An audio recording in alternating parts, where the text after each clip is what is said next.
Plaintiff Sandra Isaacs is suing her brother for an unpaid loan. Sandra says she has not seen her brother in more than 2 years, and she believes the defendant has stolen thousands of dollars from their father. Defendant Donald Isaacs denies stealing from his father, and he says Sandra blames him for everything. Donald says he's only being sued because Sandra does not approve of his carefree lifestyle, and she's always been jealous of him. Sandra Isaacs is suing Donald Isaacs, her brother, for an unpaid loan. Why are you suing your brother? First of all, I'm furious to be here, that it had to come to this. This shouldn't have to happen. He's my older brother. He's 3 years older. We're the only two left. Our parents are dead, and we haven't spoken in many years. And he doesn't feel to be responsible in any way for anything, even his word. How did you get to this point? Well, my father was sick and was in the nursing home for quite some time. And the fact of the matter is that we realized after a while he couldn't live in his house anymore. So it came to a point where the house had to be sold. Right. And all this going on for a while, the nursing home was being paid out of his monthly income, and there was a geriatric attorney which was doing all kinds of legal work to get him Medicaid help for the time after that he couldn't afford it. And then he died. He was very sick for a while. Okay. And we realized to sell the house, and I was paying the hospital out of that house. I was paying the funeral out of that house money, and there wasn't that much money out of the house because... Did your father have a will? Not that I know of. Okay, but when he went into the home that he went into, I mean, doesn't the state take his own home? No. Okay. All right, what's going on here, Donald? My sister was a very private person. She never got married, never had kids. She's very tight-fisted. She doesn't like the way I live. I live frivolously, but I worked hard all my life for my money. How do you live frivolously? What do you spend your money on? I like to gamble. I like to go on vacations. Where do you gamble? I've been to Las Vegas 10 times. I've been to Atlantic City a couple times. Did you win? Yes, I did. What do you play? The slot machines and blackjack. Oh, but that takes too long. You could be there 10 hours on those machines, you know? Well... Or no, are they buttons now? But yeah, they're buttons now. There's buttons. That's Shows why you I have last time I was there. I got arthritis in the finger. Yeah. So what's the biggest pot you ever won? $5,000.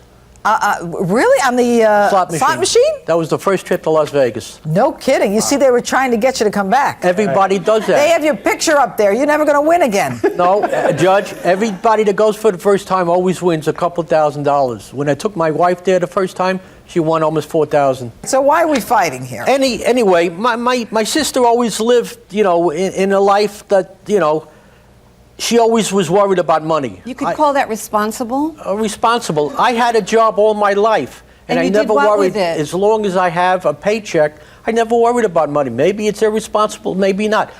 I am not ashamed of the way I lived, and I'm not, thinking that, wow, if I did this and this and this. You only live one time on this earth. Enjoy it. Yeah, but other people shouldn't have to be responsible for the one time you live. Well, fine. You see, she has to, badmouth me. Before I get married for the third time, my wife says to me... Now you're getting the full picture. Listen, you don't have to say anything. There was different reasons why I had got divorced. It's okay, Donald. It's okay.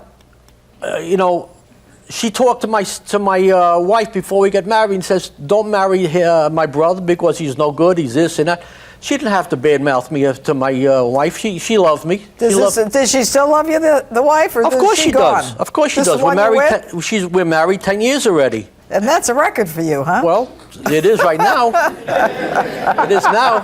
Okay, you're a nice guy. She's a lovely lady. She's a little more, I do want to use the word responsible. You're more fun-loving. Well, there's nothing wrong with it. That's the way I am. That's good. Nobody cares. It's wonderful. So why don't you like each other? I don't know. I think she's been jealous of me all my life, and I don't understand why. Please define jealousy. I don't understand why, Judge. Are you jealous of him? He has to define jealousy because I don't think he knows what he's talking about, and he has to say what I'm jealous of.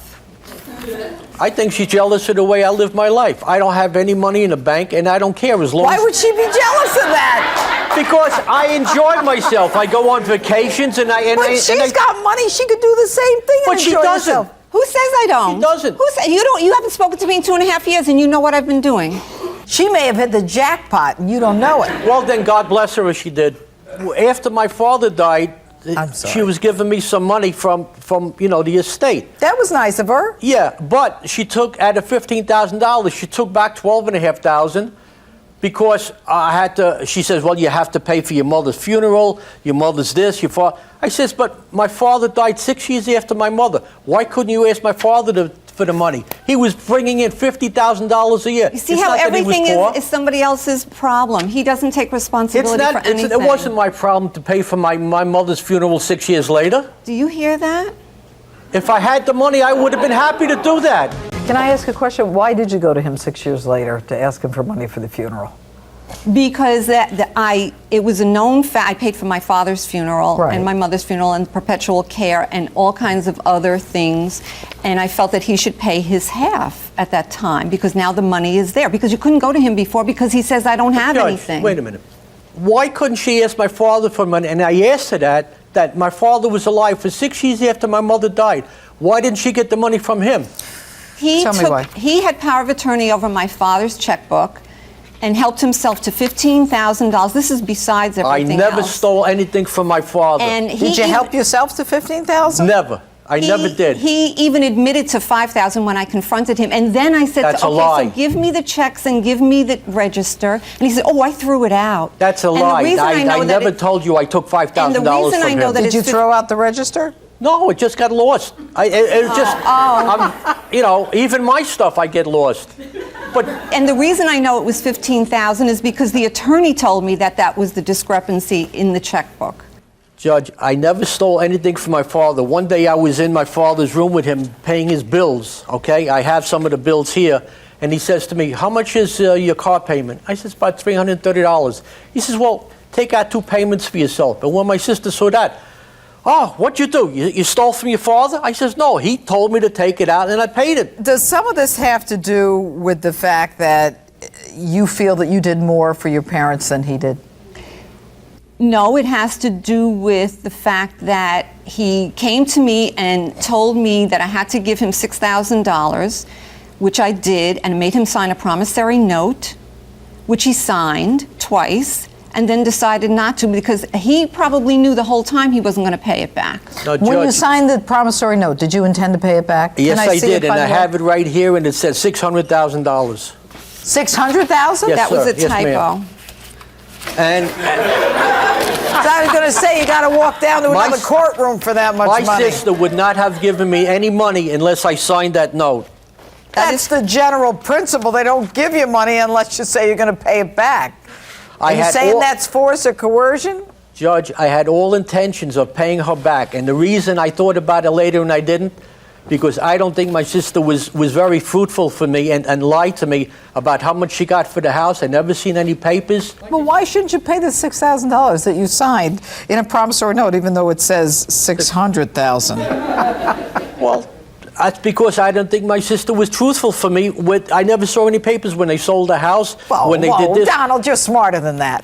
You signed it because you didn't think she was truthful, or you signed it because you wanted the money, and that was the only way to get the money, was to sign it.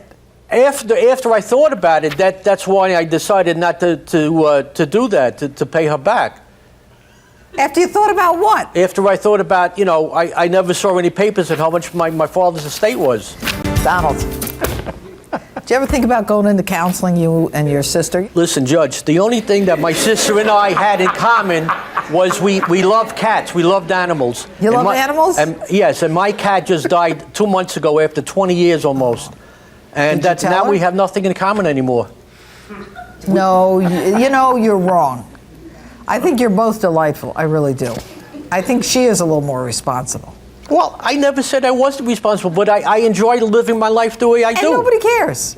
But you know what? Your parents are looking down at you and saying, forget about the cat, but, do you want to have a relationship with your sister of some sort? I thought about it, but, the way...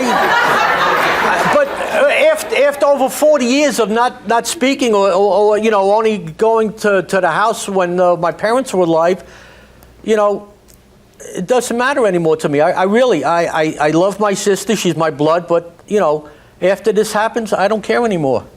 I'm sorry. If you have a complaint that, you know, probate doesn't make sense to you, you don't know what happened to your father's house at the end of the day, where are the accounts, you go to probate court. You know, also like you asked her about my father's will. I told her there was a will, and I gave her the telephone number of the lawyer. I got a copy of the will home. I didn't bring it. So then you have a will. Did you give me a copy of the will? I asked you if you wanted. You said no. Oh, is that now you remember everything? See? Do you want to have a relationship with your brother? At this point? Okay.